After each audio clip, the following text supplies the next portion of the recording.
what you're also saying too is that he touches a lot of the stereotypes of the black man in America too.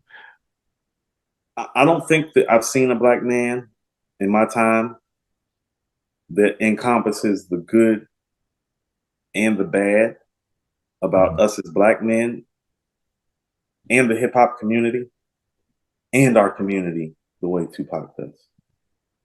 It's more positive than negative, but Yeah. he was always forthright and honest about who he was and was not. Like he used to say he had an interview where he said he's like I don't know how to change things. He was like, but I know, pretty much that the shit is messed up and that the things that I may say may activate the mind frame of the person who can change things. So he That knew makes. that he was an agent for change, you Mhm. know, but he was also, he also loved women. He also Yeah. liked jewelry and cars. That's what I mean. It's just like, no, there's the side of him. How about this?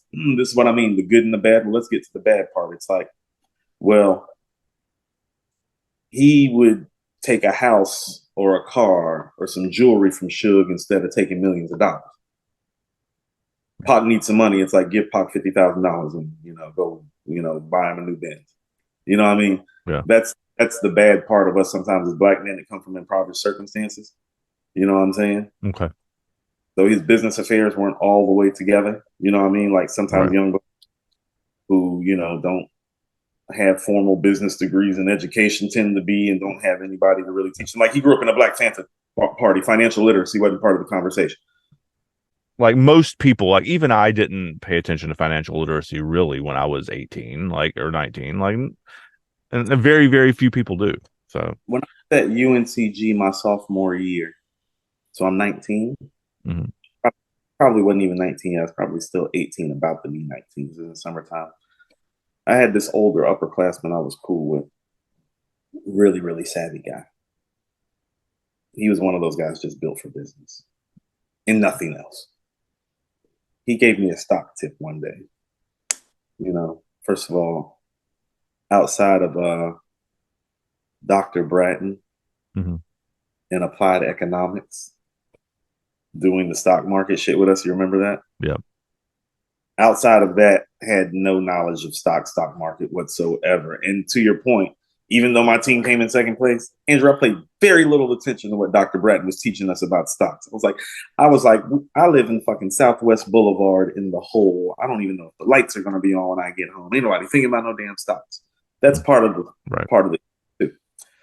Um, but he gave me a stock tip, and it was for a stock that, and when I started becoming financially literate, which is probably about a year and a half later, I remember a commercial came on the television, and it was the company that he told me I needed to go invest in. Now, at the time, I think the stock price for that company was probably like $7. Mhm. And he told me, because I'd had some extra money, he was like, you need to go buy 100 shares of this company. You know what I mean? And I didn't, because I didn't understand what the hell he was talking about. And so that day, I remember looking up, we got a newspaper, because this is still before like the internet. The internet Right. exists, but we still dial up shit. And it's like, I didn't know where to go to get like stock information. So I went and got a newspaper and went and found the company to see what the price of the stock was. It was like 756 when he told me that a year and a half before. The stock price was like $99. That's a lot. And and that's where my journey with financial literacy started. So I agree with you in the sense that it's like financial literacy usually starts when you do something stupid about money. Yeah, exactly. It's And usually most like young people like haven't been around long enough to do something stupid yet. like like with your money and with real money. Because here's the thing: he knew that I had like a spare $500. You know what I'm saying? Yeah. And you need to take that and go buy 100 shares of this. You know what I'm saying? Hmm. And I'm like, okay. I'm like, well, that's $700. He was like, well, you got five, so like about 75. You know what I'm Yeah. saying? Like it was that conversation. I didn't, and then I think, and then I went and did the math on what I could have had, and I was like, and that's when I started being, There's that's something we actually need to pay attention to. Yeah. okay. So we need to pay attention to shit like this now. Yeah. Missing money, yeah. And so I agree with you on that.